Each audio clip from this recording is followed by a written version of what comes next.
Bonjour à tous et bienvenue pour ce nouveau live France DevOps. Avant de démarrer, est-ce que vous m'entendez correctement? Je vous invite à mettre un petit message dans le chat, dans les commentaires sur LinkedIn et je devrais avoir les réponses d'ici 10-15 secondes. Je ne vais pas attendre les résultats, on va se lancer tout de suite. Euh, Aujourd'hui, on accueille Jules et Jean-Philippe qui nous viennent tout droit de chez Zenica, c'est bien ça? Exactement. Bonjour. Qui vont nous parler de CI/CD et plus particulièrement du fait de mettre sur étagère nos pipelines CI/CD. Le talk devrait durer quoi? Une demi-heure, trois quarts d'heure. Après, on aura une petite séance de questions-réponses. On balayera tout ça à la fin du live.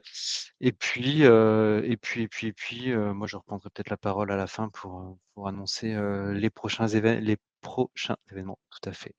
En attendant, Jean-Philippe, Jules, c'est à vous. Bon courage. À tout à l'heure. Ça marche. Merci Thomas. Je vais juste mettre les slides. Si tu peux le faire du coup. Impec. Yes, parfait. Eh bien, bonjour à toutes et à tous. Merci d'être venus nous voir. On va parler de CI/CD. Je pense que ça doit vous parler. Ça fait partie de nos quotidiens depuis quand même un bon moment. Et là, on va vous montrer dans ce talk comment elle a évolué jusqu'à pouvoir la comparer, comme Thomas l'a dit, à des livres qu'on mettrait sur une étagère. Peu là. Alors la CI/CD, pour commencer. Tout d'abord, avant de rentrer sur la CI/CD, on va se rappeler que ça fait partie du mouvement DevOps. Et du coup, l'intégration continue, ça permet d'automatiser la séquence de build, de test, de vérification, de déploiement aussi, parce qu'on parle de déploiement continu. Et aujourd'hui, c'est ultra présent dans nos différents projets. Il existe plein de technologies, donc on va essayer d'en aborder plusieurs, mais on va surtout s'attarder sur la partie GitLab. Est-ce que...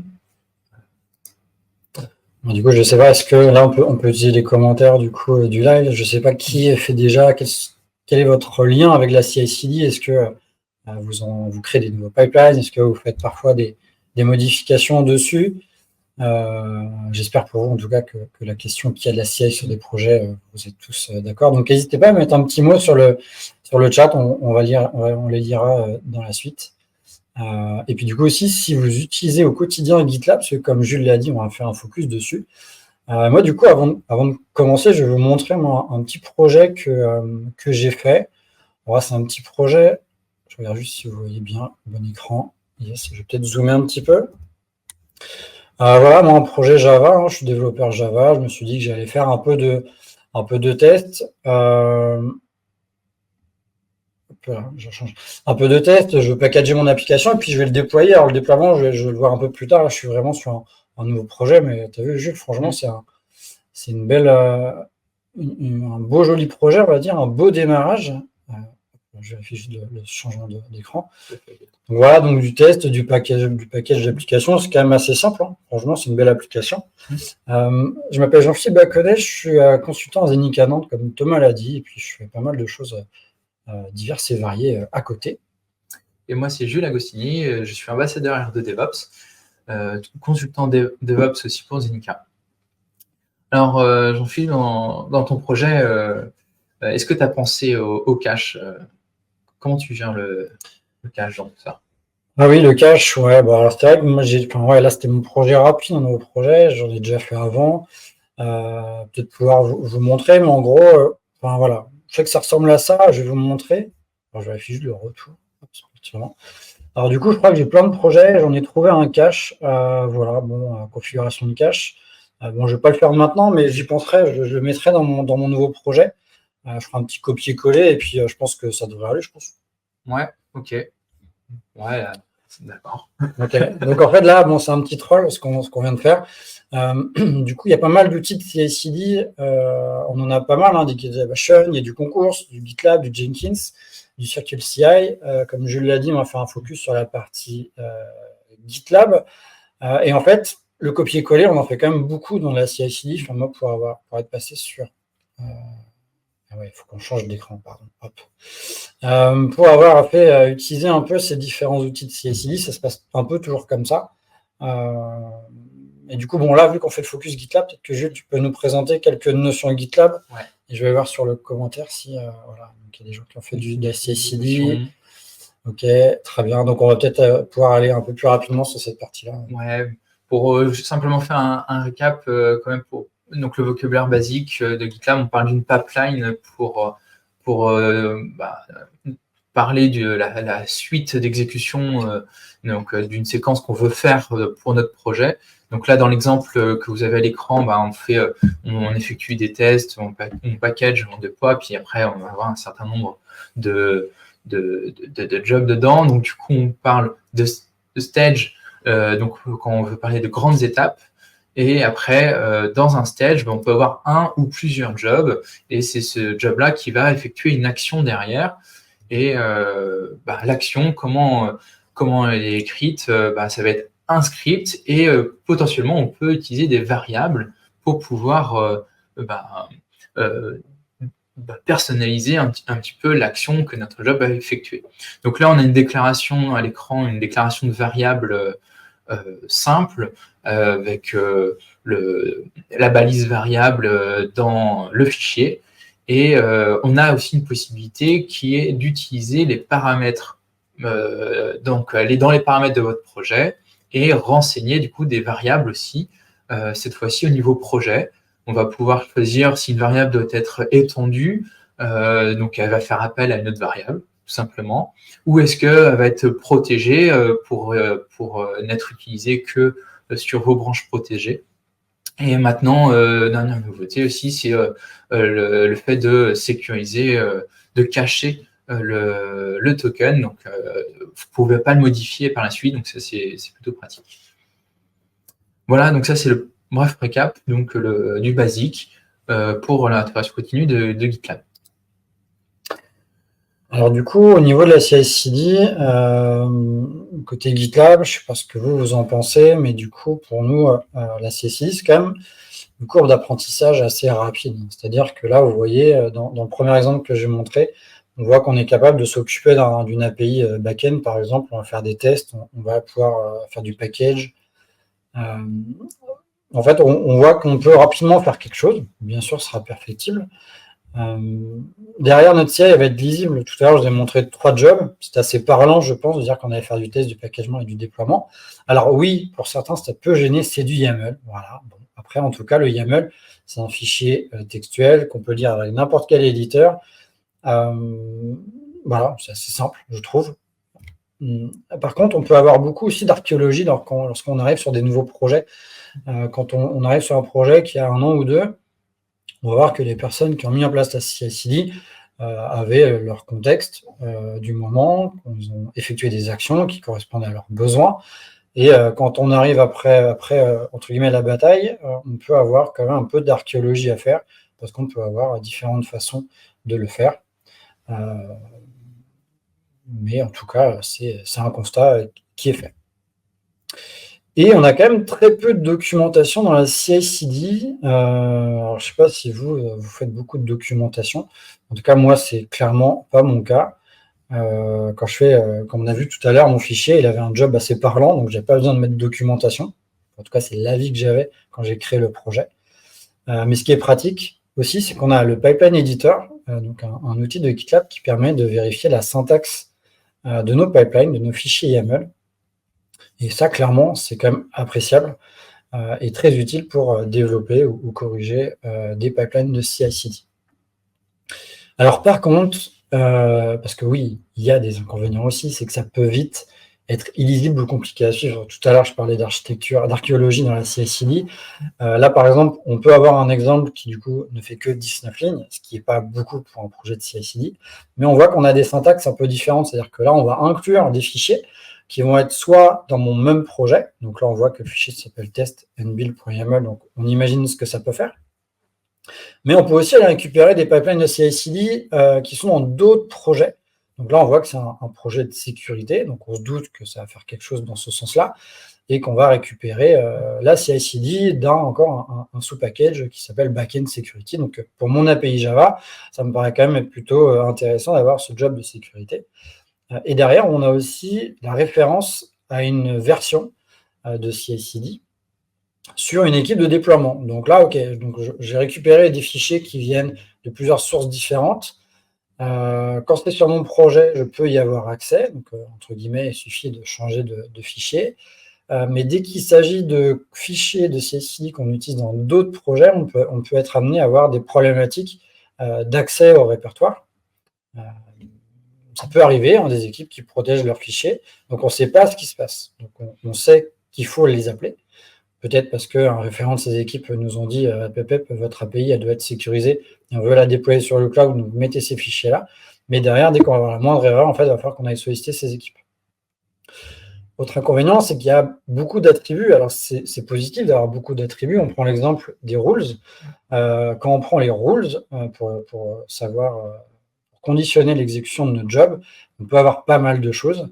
Donc, effectivement, on n'est pas obligé de tous les connaître. C'est là où, justement, la courbe d'apprentissage, elle est importante, dans le sens où on va peut-être avoir, dans notre use case, besoin de mettre des rules avec simplement une condition if. Mais peut-être que derrière, on va la rendre perfectible avec des changes, etc. Donc ça, c'est beaucoup d'attributs et d'options qui sont disponibles. Et là, on n'a que le mot-clé rules qui est à l'écran, mais il y a beaucoup d'autres mots. Et GitLab met à disposition des releases tous les mois. Donc tous les mois, en fait, on peut avoir des nouveaux champs qui apparaissent, qui peuvent être aussi dépréciés. Et là, c'est le cas de only et rules. Par exemple, il y avait l'attribut only qui était effectif et qui a été remplacé par rules. Donc, si on arrive sur un projet de GitLab CI qui fonctionne avec l'attribut rules, on peut se dire, OK, c'est peut-être un projet qui n'a pas été évolué depuis un moment. Mais en tout cas, il faut vraiment se mettre au goût du jour, en fait, des releases de GitLab si on veut profiter de toutes ces options et attributs. Et pouvoir discuter avec plusieurs personnes, ça peut rebuter un peu les personnes à se mettre à de la CI, parce que justement, il y a énormément d'attributs. Même si la documentation de GitLab, elle est très bien faite et très bien, elle documente vraiment tous les attributs, en fait, effectivement, quand on fait de la CI/CD, il faut toujours avoir cette page de documentation si on veut vraiment avoir toutes les informations qu'on peut faire. Oui, ça évolue très vite aussi au niveau des clés. Ouais, exactement. Et justement, il y a une notion qui est apparue côté GitLab depuis un petit moment, mais en fait, cette notion, hop là. C'est le catalogue de CI. Exactement. Alors, c'est une notion qui existe déjà par le fait d'utiliser les includes, comme on a pu le voir précédemment, mais aussi parce qu'il y a des acteurs déjà présents, comme R2DevOps ou To Be Continuous, qui ont déjà mis en place, mettaient déjà ça en pratique. Et pour faire un petit focus, voilà, avec To Be Continuous, on va voir des dépôts. Donc là, vous avez sur la slide l'URL pour retrouver l'intégralité de leur projet avec l'ensemble des composants qu'ils peuvent créer. Ils ont également mis en place un projet. Attends, je regarde juste ce qu'on voit, parce que moi, je pense que... Hop là. Voilà. Yes. Ça devrait être bon. OK. Donc là, ils ont mis en place également un projet qui s'appelle Kicker, qui permet de générer, de wrapper un fichier de CI simplement en sélectionnant les différentes options comme on peut voir à l'écran. Donc, on va pouvoir passer sur ces différentes étapes et à la fin, on va obtenir notre fichier GitLab CI YAML avec l'ensemble de nos éléments et tout ça personnalisable. Même chose également au niveau de R2DevOps. Alors oui, il faut que je repasse sur le slide, pardon. Donc au niveau de R2DevOps, on va avoir un projet qui s'appelle le hub de R2, dans lequel on va retrouver à l'intérieur un ensemble de projets, de jobs qui vont nous permettre de répondre à nos différentes problématiques, que ce soit pour le développement d'un langage spécifique ou tout simplement pour faire des tests, aller sur la sécurité et pourquoi pas faire du déploiement. Donc ça, c'est des choses qui existent déjà. Et là, depuis la version 17 de GitLab, on a vraiment ce qu'on appelle un catalogue de CI/CD qui rentre en jeu. Est-ce que tu peux nous en dire plus? Yes. Alors du coup, qu'est-ce que c'est un catalogue de CI/CD déjà? En fait, c'est de la documentation. Donc c'est un pain point qu'on avait jusqu'à aujourd'hui dans la CI/CD. Là, l'idée vraiment, et je pense que c'est la culture de GitLab, de faire beaucoup de documentation, de se dire, mais en fait, quand on va faire de la CI, maintenant, on va faire de la documentation. Derrière aussi, pour que ce soit quand même plus facile d'intégrer des nouveaux composants dans son projet, c'est d'avoir une structure commune. C'est vrai que tout à l'heure, on voyait qu'on avait plusieurs façons d'inclure des projets. Si on va même voir des projets qui existent qu'on peut inclure, on voit que la syntaxe n'est pas la même, etc. Et même dans la structure des fichiers, c'était pas d'équerre. Donc là, l'idée, c'est vraiment d'amener la structure commune et d'avoir un fichier YAML, un ou plusieurs, si forcément le composant, même si c'est une entité qui se veut être assez petite, peut-être découpée en plusieurs fichiers, au moins avoir uniquement des fichiers de CI/CD. Et quelque chose de nouveau pour la CI/CD, enfin, moi c'est quelque chose que je ne connaissais pas du tout avant, c'est comme c'est un projet à part entière, de pouvoir le tester, comme on peut faire dans du dev, par exemple. Quand je fais du dev Java, j'essaie de faire le maximum de tests quand même. Donc là, sur la CI/CD, c'est un peu pareil. Et ça va être quelque chose qui est vraiment intéressant, je trouve, comme approche. À quoi ça ressemble? Là, par exemple, le fameux Hello World, le fameux test. En tout cas, là, c'est pour vous montrer en fait que graphiquement, ça peut être comment ça peut être représenté. Donc là, c'est un catalogue de CI que j'ai créé juste pour la démo, hein, bien sûr.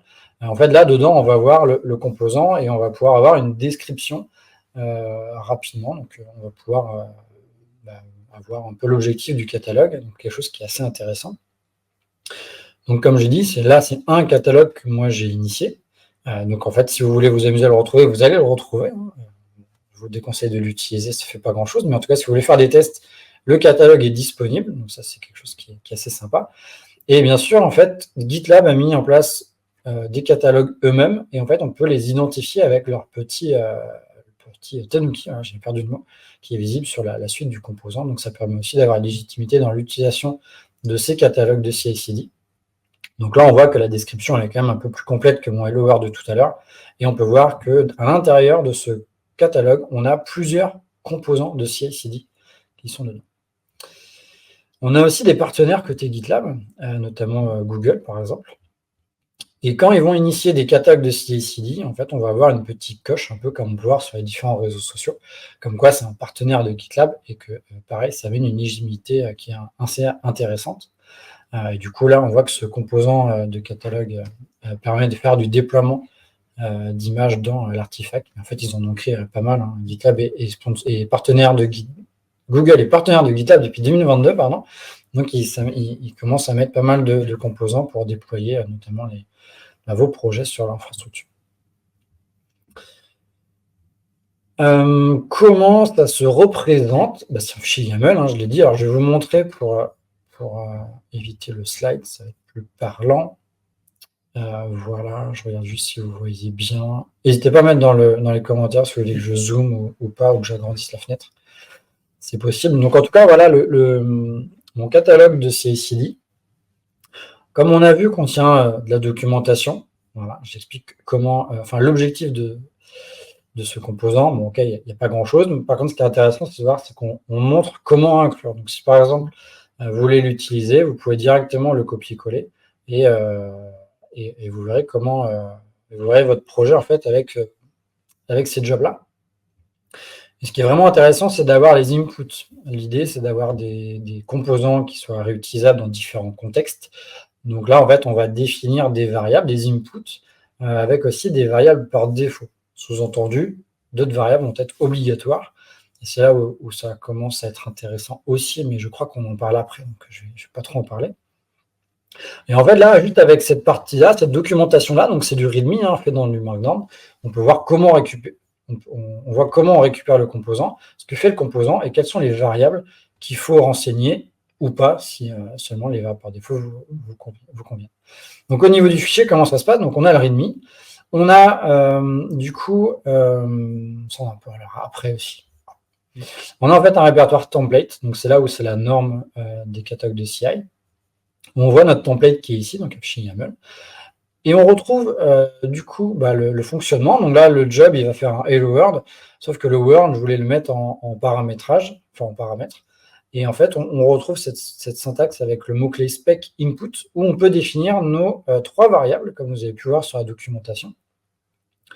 Où en fait, on va dire que par exemple, le stage par défaut, c'est test, que le message par défaut, c'est Word, pour faire un joli Hello World, et que du coup, le job name, lui, il est obligatoire. On le voit parce qu'en fait, on n'a pas d'attribut default qui est mentionné. Donc ça, c'est intéressant aussi. C'est que quand on regarde le fichier de CI/CD, on voit dans les premières lignes du fichier quelles sont les définitions des variables. Si jamais on se méfie de la documentation ou si on est juste curieux ou on veut vraiment voir ce que fait le job, on peut le voir rapidement. Et après, on retrouve donc la syntaxe YAML des 3 tirets, et à partir de là, on a vraiment notre template. Et autre nouveauté dans les catalogues de CI côté GitLab, c'est la syntaxe des variables. Avant, on récupérait nos variables avec tout simplement un $. Là, les spec inputs, on va les récupérer avec un $, avec un espace, et un input point. Donc là, je pense que vous avez compris que le job name, il est là. Et du coup, on peut réutiliser nos variables. J'ai pas regardé depuis, mais il y avait un petit débat sur les rôles d'utilisation ou pas des variables. Est-ce que c'est une bonne pratique ou pas? On en avait parlé, bon, ça se défendait, mais en tout cas, c'était possible. Mais il y avait des issues en cours. Donc là, voilà, c'est avant de vous lancer dans des opérations de ce type-là, il faut aller voir les issues côté GitLab. Mais en tout cas, voilà, on peut récupérer des variables. Et une des précaux côté GitLab qui est écrit dans la documentation, c'est de mettre en paramètre le stage de vos templates. Comme ça laisse la main à l'utilisateur du template de surcharger le stage en fonction du projet, du contexte du projet, quoi. Et c'est vrai que cette partie-là, moi, je l'ai vu dans beaucoup de catalogues et c'est vraiment pratique de l'utiliser.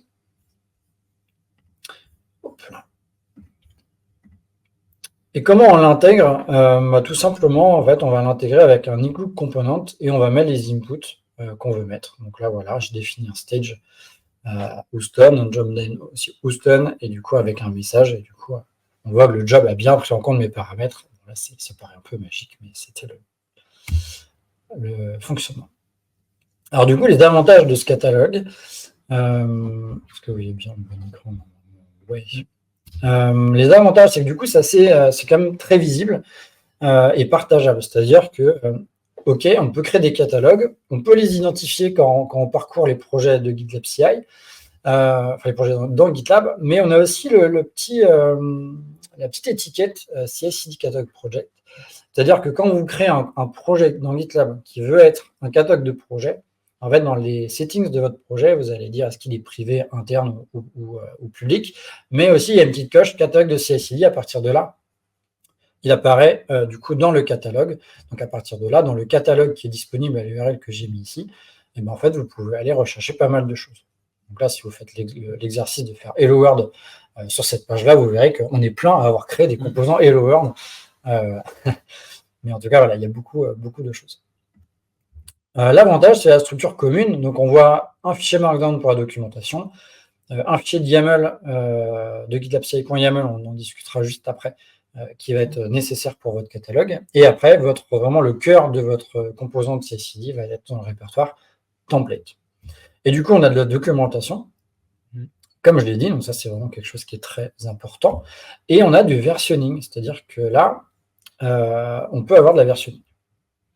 Du coup, on a plusieurs manières de versionner.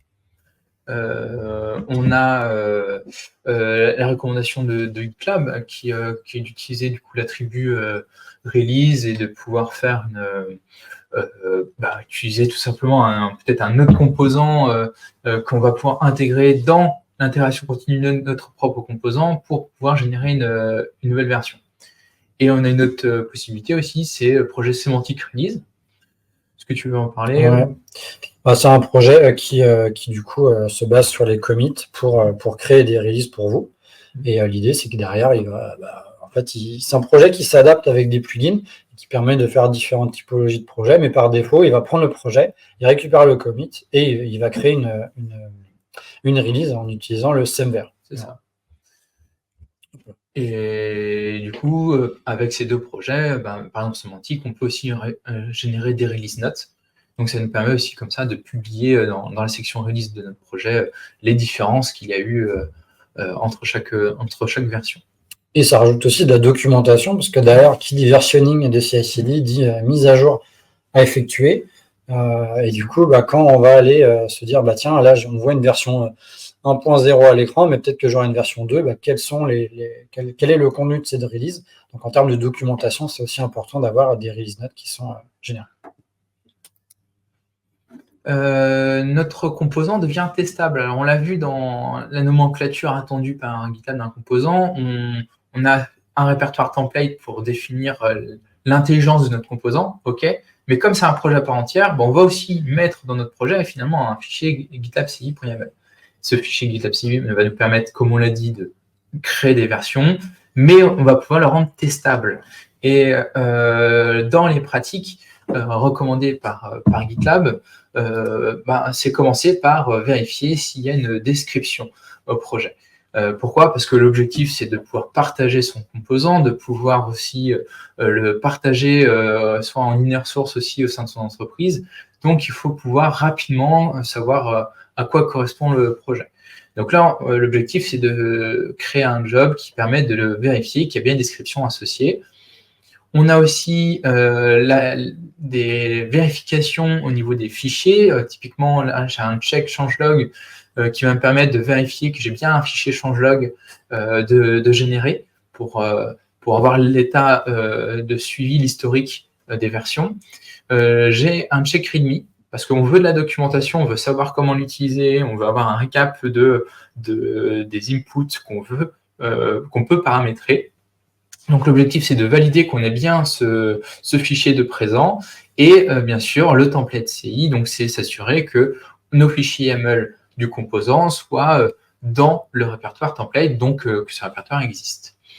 Après, pour ceux qui utilisent R2 DevOps, je peux vous recommander du coup d'ajouter aussi de la même façon un job pour valider que vous avez bien un fichier de type R2 file qui est bien présent et surtout qui est correct.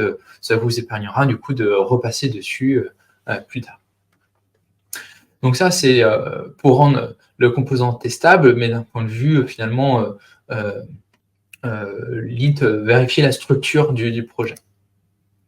Maintenant, on peut parler de test pour nous parler du composant. Donc là, on va pouvoir avoir ici un include et on va pouvoir appeler finalement notre propre composant sur lui-même. Et en fait, à partir de là, on va pouvoir lui spécifier des inputs, donc des valeurs peut-être de test. Et l'une des recommandations de GitLab, c'est de pouvoir tester le composant sur lui-même. Donc, ça va vous obliger à créer un répertoire test dans lequel vous allez peut-être mettre vos fichiers d'entrée, d'input, de test pour pouvoir valider votre fonctionnement. Autre élément aussi donc dans les tests, c'est d'ajouter un job qui vérifie que votre test a bien été joué, qui a bien été appelé. Donc là, du coup, GitLab vous fournit dans la documentation le job en question qui vous permet de vous assurer que le job, donc le composant que vous avez appelé est bien le vôtre et pas un autre, est bien le job que vous souhaitez.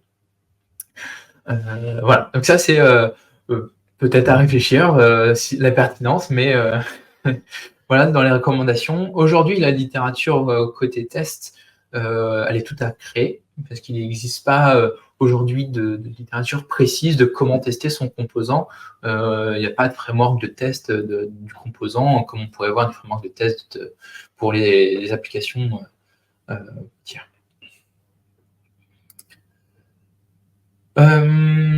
Alors, les inputs contrôlés avant l'exécution. Évidemment, on va pouvoir rendre ça possible parce que dans les arguments, les inputs, on peut définir si c'est des prérequis, si elles sont obligatoires ou non. Donc, on va pouvoir aussi définir des inputs avec des valeurs par défaut. Et lorsqu'on va vouloir renseigner du coup les inputs, on verra après qu'il y a une problématique parce que on demande une valeur spécifique au moment de l'input. Donc ça, c'est un point positif. Ça nous évite des erreurs. Donc là, c'est une vue que vous pouvez avoir avec la partie Pipeline Editor. Les contributions au catalogue CI/CD. Du coup, j'ai envie de dire qu'en fait, ça a été simplifié parce qu'on a une documentation cette fois-ci. Donc, quand quelqu'un vient de temps en temps sur le projet pour modifier, il sait au moins qu'est-ce qui se passe, comment c'est articulé, chose qu'on n'a pas forcément avant. Et puis surtout, ça va éviter tout copier-coller comme on a pu le faire au début de la présentation. On peut importer plus sereinement aussi les jobs en question grâce aux includes. Et comme ils ont été testés, on sait aussi qu'ils sont sécurisés, qu'ils sont viables. Et si on a un contexte projet qui est similaire, moins le fonctionnement, on peut presque les utiliser tels quels par défaut et tout se passera bien.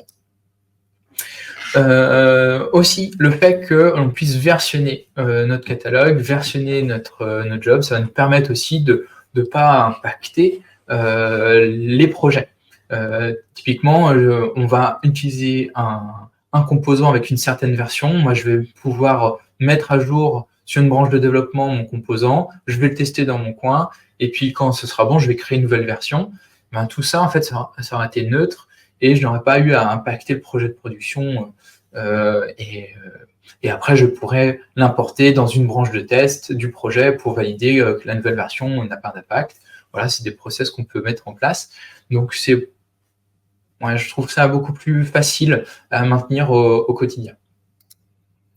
Alors du coup, il y a quand même pas mal de choses qui sont encore en évolution. C'est assez récent côté GitLab. Et comme on l'a vu tout à l'heure, dans le composant Hello World, si on fait une recherche dans le catalogue, on va en avoir plein. Quand on avait fait cette conférence pour la première fois, quand on cherchait le template Renovate, qui était un sujet du moment, on en avait 3 en fait qui apparaissaient. Donc du coup, dans lequel faire confiance, ça, on ne peut pas le savoir, sauf si bien sûr, parmi les propositions, il y en a qui ont été faites par GitLab ou par des partenaires. Bon, alors, en tout cas, il y a pas mal de choses qui évoluent là-dessus. Il y a aussi des interrogations. Les interrogations, c'est quand on voit, là, par exemple, ce que tu parlais tout à l'heure au niveau des tests, faire des tests avec JQ ou YQ, je ne sais plus, pour aller vérifier notre propre composant. En fait, voilà, on sent que là, il y a encore des choses qui sont en cours de réflexion et qui, pour le moment, il n'y a pas forcément de réponse. C'est pour ça que des bonnes pratiques ne sont pas forcément écrites noir sur blanc dans la documentation, parce que je pense que c'est toujours en cours de réflexion.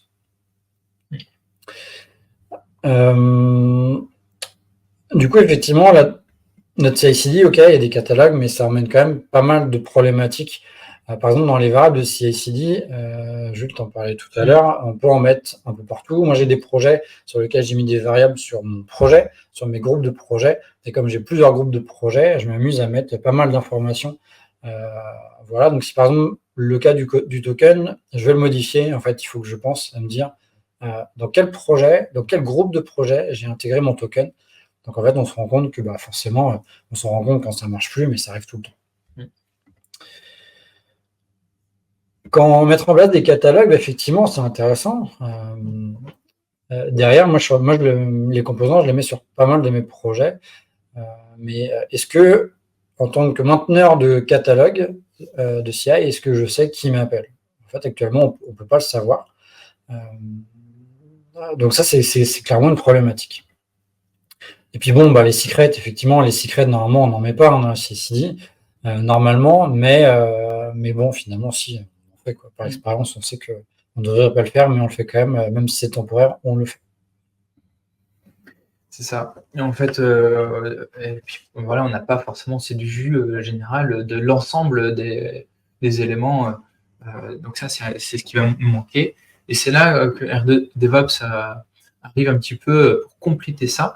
Donc moi, j'utilise vraiment en outil complémentaire au catalogue GitLab, puisque derrière, je vais pouvoir avoir une marketplace de CI/CD, donc dans lequel en fait je vais avoir toutes mes informations, comme tout simplement en fait dans quel cas d'usage je vais retrouver le contenu du GitLab CI avec le changelog, tout ça c'est remonté. Je vais pouvoir utiliser soit les composants de R2 DevOps et de To Be Continuous parce qu'ils ont été aussi intégrés dedans, ou alors je vais créer mon propre catalogue interne avec mes différents composants. Donc ça c'est pratique. Je vais, donc des templates ils vont provenir des différentes sources communautaires ou privées. Et après, je vais avoir des dashboards qui vont me donner aussi un état des lieux de mes projets. Comme ça, je vais savoir clairement sur l'ensemble de mes projets quels sont les composants utilisés, quelles sont leurs versions, voir si j'ai un écart entre la dernière version et celle actuellement utilisée. Est-ce que certains projets, du coup, sont complètement dépourvus de CI, ou je vais découvrir peut-être que j'ai des projets qui utilisent une CI/CD autre que GitLab. Donc là, au niveau de R2 DevOps, on va avoir cette vue-là pour l'interface. Peut-être qu'on peut aller directement sur... on va voir plus sur la partie démo, ces différentes interfaces. Mais on va avoir l'aspect catalogue, et quand on va cliquer sur un composant, on aura tout le détail, comme je disais, de comment l'utiliser, comment l'importer. On va même avoir des informations sur les labels pour savoir en fait si c'est un composant qui concerne le build, le test, la sécurité. R2 DevOps fait beaucoup de travaux pour aller apporter des éléments liés à la sécurité, comme la compliance en fait avec des normes ISO, essayer d'avoir des informations sur votre conformité pour le NIST V2. On a aussi des recommandations faites par le WASP. Donc là, cette fois-ci, c'est le top 10 des recommandations, mais pour la sécurité d'une supply chain et pas des failles web, comme on pourrait connaître plus populairement la fondation. Donc voilà, toutes ces indications vont nous aider finalement à renforcer la sécurité de notre supply chain. Et comment venir intégrer un composant, un catalogue finalement dans R2, il suffit d'ajouter un fichier .r2.yml dans lequel en fait on va lui définir où est notre template, où est notre documentation, notre fichier changelog, quelques métadata comme la description, savoir quelle est la licence de nos composants, et puis les labels qu'on va apposer. Et grâce à ces labels, on va pouvoir justement configurer des filtres dans R2 DevOps pour voir notre niveau de conformité par rapport à nos envies. Donc après, libre à vous de caler sur les normes ISO ou de faire vos propres filtres pour savoir, moi je veux un standard sur tous mes projets Java, je veux qu'il y ait toujours cette même séquence, vous pourrez le savoir comme ça. Je vous propose de regarder le projet. Hop. Donc, hop, là, on va être dessus. Donc là, on a l'instance R2 DevOps. Est-ce que c'est bon? Ouais. Alors, au niveau d'R2 DevOps, on arrive sur un premier dashboard qui nous informe en fait des différents risques et surtout la criticité des différentes failles qu'on peut avoir. Donc là, on a vraiment les références basées sur WASP qui sont remontées pour chaque risque, et on va avoir aussi un lien. Donc là, si je clique dessus, je vais être redirigé en fait sur le site pour l'information de la directive de la NIST V2. Comme ça, je peux clairement voir en fait qu'est-ce qui est associé pour chaque risque. Pour chaque risque, je vais avoir des policies qui vont pouvoir me dire, tiens, en fait, c'est une policy plutôt de type sécurité ou plutôt de type maintenance. Donc, je vais pouvoir comme ça travailler dessus pour améliorer ces vecteurs-là. Et ensuite, les indicateurs se basent sur les différentes informations qu'on peut trouver dans les autres onglets. Donc ici, dans mon projet, dans mon groupe, j'ai 150 projets. Donc vous pouvez après choisir spécifiquement un sous-groupe que vous voulez analyser. Et là, vous allez voir le récap de vos projets. Dans ce récap de vos projets, on voit clairement en quelques instants, en fait, combien j'ai de projets sous GitLab, combien j'ai de projets sous Jenkins, qui ne possède pas de projet, qui possède un petit peu des deux. Voilà, la composition, on va la voir. L'objectif, c'est d'essayer d'avoir le maximum de barres bleues, parce que c'est ce qu'on va appeler des marketplace templates. Donc, le marketplace template, ce sont vos composants, finalement, avec le fichier R2 en plus, de façon à ce qu'il soit reconnu et importé.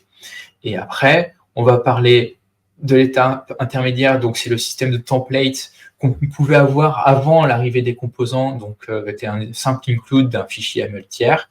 Et on va parler de hard-codé, simplement quand vous avez en dur votre job dans votre projet. Donc là, pour le maintenir, vous faites du copier-coller comme d'habitude. L'objectif, voilà, c'est de venir séparer ça. Donc après, à vous de déterminer vos stratégies et se dire, on va se focaliser sur tous ceux qui ont un maximum de rouge avant de traiter le jaune, parce que à la limite, c'est un import fichier, donc c'est plus simple à convertir après en template. Vous avez vos différentes vues d'information. On va avoir la notion de template. Quels sont les templates du coup utilisés? Et là, c'est là qu'on a vraiment l'apport pour la maintenabilité, puisque je vais pouvoir avoir des informations sur la dernière version utilisée, la version utilisée par mon projet. Donc là, pour chaque projet, je vois quelle est la version de ce même composant. Et je peux faire un petit update kit ici qui va me permettre de générer une merge request avec la modification à apporter pour utiliser la dernière version. Donc ça, c'est l'usage des templates. On va avoir la partie compliance ici. Donc ici, on a un premier filtre, par exemple, sécurité, qui nous permet de répertorier ces 3 labels. Et on voit, par exemple, que j'ai 4,54% de projets qui sont corrects. Donc là, pareil, pour les fixer, ça sera éditer le fichier YAML. Donc, faisons l'exercice, on va l'éditer. Si j'édite ce fichier YAML, je retrouve un éditeur qui me permet de revoir la représentation graphique comme dans GitLab de ma CI. Donc là, j'ai qu'un seul job, une étape. J'ai envie d'inclure un nouveau projet, je vois ma marketplace ici, et je peux choisir du coup un composant. Donc admettons, je veux ce composant, je clique dessus, je vois le son rythmique qui me permet de savoir comment l'utiliser, je vois un petit peu ses métadonnées, concrètement, techniquement, qu'est-ce qui est fait derrière. Ok, je veux l'utiliser, je peux choisir une version spécifique, on va utiliser celle-là, je clique sur Use this template, ça y est, c'est importé, et donc j'ai tous les jobs, donc toute la configuration en fait de mon composant Docusaurus qui est importé dans ce projet. Et après, à partir de là, je peux faire un simple commit et pousser, et je vais pouvoir comme ça modifier mon projet et le mettre à jour pour respecter mes différents labels. On a la section Marketplace qui nous permet de voir l'ensemble de votre bibliothèque, finalement, de vos composants, avec ici, du coup, la mention de l'intégralité des tags, donc des labels que vous avez apposés quand vous avez conçu vos composants.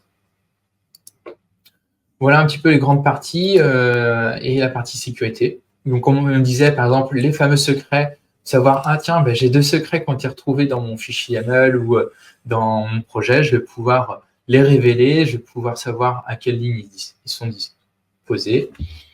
Je vais pouvoir avoir ma vue globale sur mes variables, donc les variables positionnées d'un point de vue groupe, ceux d'un point de vue projet également. Je vais pouvoir les voir avec la configuration imposée, comme est-ce qu'elles sont protégées, masquées, quels environnements qu'elles appartiennent. Et je peux moi-même décider en fait que ça, c'est une variable que, oui, j'autorise cette configuration-là, puisque nous, ce qu'on cherche avec R2, c'est d'avoir la configuration protective démasquée, mais potentiellement, toutes variables ne seront pas protégées ou ne seront pas masquées. Donc, on va pouvoir dire « j'autorise ce type de configuration ». Et vos conteneurs, donc ça c'est pratique. Vous savez que chaque fois que vous faites usage d'un job, vous faites appel à une image Docker, vous allez pouvoir avoir le récap complet de quels sont les projets qui utilisent quelle image Docker, quelle version du tag utiliser, et surtout, est-ce que vous autorisez l'usage du hub Docker.io ou d'un registre privé. Ça, vous allez pouvoir le paramétrer dans les settings, et c'est là où vous avez vraiment toute la configuration pour choisir les projets à scanner, pour définir les registries que vous voulez autoriser, les fils de compliance que vous voulez paramétrer, et vos différents labels aussi. Donc, il y a une suite de labels proposés par défaut, mais vous pouvez customiser. Donc, ça, c'est vraiment à vous de choisir. Hop, on reprend sur la présentation. Voilà, ça sera mieux. Alors du coup, c'est vrai que dans tout ce qu'on a vu, on voit que ce qu'on peut faire dans GitLab est assez puissant. On peut configurer pas mal de choses. Mais derrière, en fait, on peut se dire, ok, les catalogues CI/CD, c'est bien, mais comment on la met en place, en fait? Est-ce que je fais un reset de toute mes CI/CD? Du coup, la réponse est non, hein, mais du coup, voilà, l'idée, c'est d'aller au fil de l'eau, approcher vers cette notion de catalogue. Je vais la montrer en parlant de R2 DevOps. Si déjà on a un template, entre guillemets, une ancienne version des templates, c'est déjà bien. Et au fil de l'eau, en fait, on peut s'amuser à prendre, voilà, est-ce que j'ai de la CI qui est hardcodée, comme tu disais tout à l'heure, dire, je le transforme en template, et après mes templates, en fait, quand on a des besoins spécifiques sur les templates pour les faire évoluer, en fait, on essaye de les basculer en catalogue de CI/CD, parce que derrière, en fait, votre CI/CD, elle est compatible avec les catalogues de CI/CD nouvelle version et les anciennes versions. Là, c'est assez intéressant de voir cette approche-là. N'oubliez pas que avec cette nouvelle mécanique, la CI/CD, c'est du code. Donc, cette fois-ci, il faut en prendre soin. Il faut, c'est un plat spaghetti, évidemment. On va essayer de faire du test. Finalement, on va pas mal de choses, mais grâce à la documentation, grâce à finalement à l'architecture que vous allez donner à vos catalogues, vous allez voir que vous allez améliorer cette lisibilité. Et du coup, comme je disais, la migration, elle est possible, où il faut peut-être avoir justement l'idée d'avoir une approche différente. Est-ce que, du coup, tu as mis en place juste sur des projets avec R2 DevOps, par exemple? L'approche, elle est relativement simple. Et puis, comme je disais, avec par exemple l'aide de R2 DevOps, on peut facilement convertir les templates après en composants. Donc, il faut y aller petit à petit sur les nouveaux projets. Comme il y a de nouvelles SI à mettre en place, c'est tout de suite l'opportunité pour pouvoir mettre en place les nouveaux jobs sous le format du catalogue. Et après, on peut se concentrer sur vos applications qui ont des stacks, des techniques similaires. Par exemple, si vous avez dans votre entreprise 30 applications avec les mêmes technologies, vous souhaitez avoir les mêmes méthodes de fonctionnement, peut-être que là, ça devient un intérêt pour maintenir vos 30 applications aisément là-dessus. Merci de votre attention. Du coup, il y a le QR code vers les slides, et puis je pense que Morgane, tu diras, on a quelques questions dans le chat.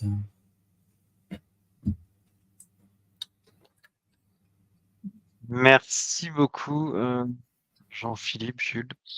Est-ce qu'on a quelques questions dans le chat? Alors, tac. GitHub plus CodeMagic, on utilise ça pour déployer les apps mobiles. Est-ce que GitLab est mieux? Avez-vous un avis sur la question? Je ne connais pas CodeMagic. Je ne connais pas non plus. Si tu as quelques infos sur CodeMagic, Mm. nous sommes preneurs. En attendant, on aura du mal à te répondre. Ouais, après, quand je vois GitHub, je pense au GitHub Action. CodeMagic, c'est peut-être comme des produits comme Vercel qui permettent d'héberger des infras. Là, dans GitLab CI, en termes de déploiement, tu peux avoir des déploiements de GitLab Pages. Et après, le reste, ça déploie là où tu veux, en fait. Donc, voilà. Ouais, CodeMagic, c'est de la CI/CD dédiée mobile. Android, iOS, Flutter et React Native. Il faut toujours penser au cache. Oui. Oui, c'est mieux. C'est ASH.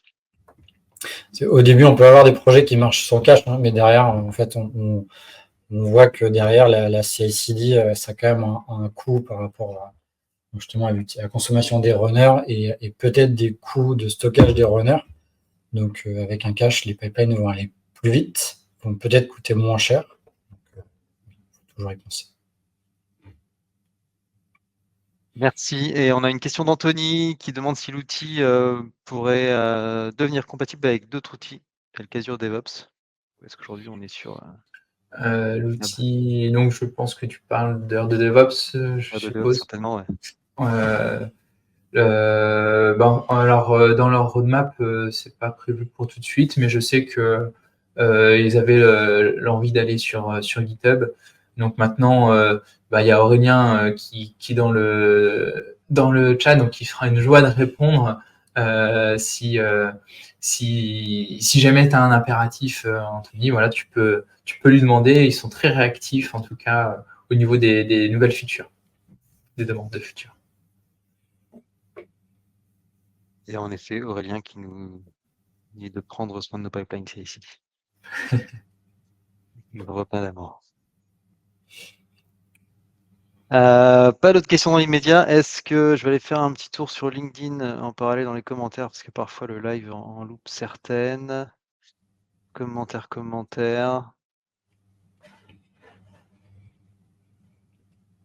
Les plus récents. Je vous laisse encore quelques secondes aussi si vous voulez rajouter des questions. Je ne vois rien de plus de mon côté. Donc je pense qu'on est tout bon. Ok, Super. Merci à vous. merci. Merci. Pendant que j'ai la parole, 2 petites secondes. Je regarde un peu les prochaines dates qui ont été annoncées. Je vois qu'on ne les a pas encore mis sur France DevOps, mais Morgane a dû m'envoyer un petit rappel juste avant sur Slack. Et donc, en effet, on aura David qui nous parlera des pirates du DevOps, la malédiction des tests temps réel, le 19 novembre. Donc, notez, bloquez la date. Et Philippe Morisseau qui viendra avec un talk le 5 décembre intitulé « Mais qui a tué le chat de Lemny ?» Voilà pour les 2 prochains talks et les 2 derniers talks du dernier semestre 2024. Et d'ici peu, on va lancer notre communication pour lancer la série de live pour 2025. En tout cas, n'hésitez pas, si vous avez déjà des sujets, à aller faire un tour sur le CFP. Vous retrouvez le lien sur francedevops.fr. Et maintenant, je pense qu'on est tout bon. Merci à tous. Merci pour votre participation et bonne app pour ceux qui n'ont pas encore eu l'occasion de manger. Ciao! Salut. Salut à tous.